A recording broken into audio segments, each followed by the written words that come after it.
कहाणी बुध बृहस्पतीची. ऐका बुध बृहस्पतींनो तुमची कहाणी. आटपाट नगर होतं. तिथं एक राजा होता. त्याला 7 मुलगे होते, 7 सुना होत्या. त्यांच्या घरी रोज एक मामाभाचे भिक्षेस जात. राजाच्या सुना आमचे हात रिकामे नाही म्हणून सांगत. असे पुष्कळ दिवस गेल्यावर त्यांना दारिद्र्य आलं. सर्वांचे हात रिकामे झाले. मामाभाचे पूर्वीप्रमाणे भिक्षेला आले. सर्व सुनांनी सांगितलं असतं तर दिलं असतं. आमचे हात रिकामे झाले. सर्वात धाकटी सून शहाणी होती. तिनं विचार केला, होतं तेव्हा दिलं नाही, आता नाही म्हणून नाही. ब्राह्मण विनमुख जातात. ती त्यांच्या पाया पडली. त्यांना सांगू लागली, आम्ही संपन्न असता धर्म केला नाही ही आमची चूक आहे. आता आम्ही पूर्वीसारखे होऊ असा काही उपाय सांगा. ते म्हणाले, श्रावण मासे दर बुधवारी आणि बृहस्पतिवारी जेवायला ब्राह्मण सांगावा. आपला पती प्रवासी जाऊन घरी येत नसल्यास दाराच्या पाठीमागे 2 बाहुली काढावी. संपत्ती पाहिजे असल्यास पेटीवर, धान्य पाहिजे असल्यास कोठीवर काढावी. त्यांची मनोभावे पूजा करावी. अतिथीचा सत्कार करावा. म्हणजे इच्छित हेतू पूर्ण होतात. त्याप्रमाणे ते करू लागले.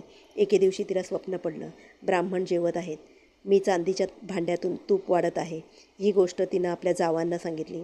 त्यांनी तिची थट्टा केली. इकडे काय चमत्कार झाला. तिचा नवरा प्रवासास गेला होता. त्या नगराचा राजा मेला.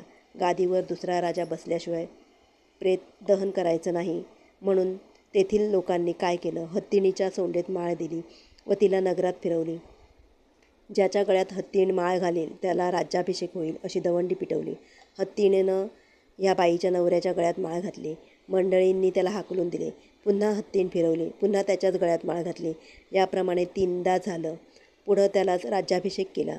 नंतर त्यानं आपल्या माणसांची चौकशी केली तेव्हा अन्न करून देशोधडीला लागल्याची खबर समजली.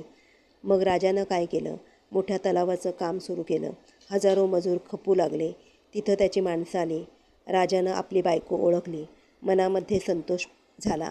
तिनं बुध बृहस्पतींच्या व्रताची व स्वप्नाची कथा सांगितली. देवानं देणगी दिली, पण जावांनी थट्टा केली. राजानं ती गोष्ट मनात ठेवली. ब्राह्मण भोजनाचा थाट केला.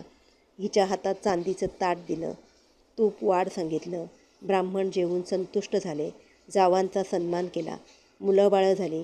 दुःखाचे दिवस गेले, सुखाचे आले. त्यांच्यावर बुध बृहस्पतींनी कृपा केली. तशी तुम्हा आम्हावर करोत. ही 60 उत्तरांची कहाणी. 5 उत्तरी सुफळ संपूर्ण.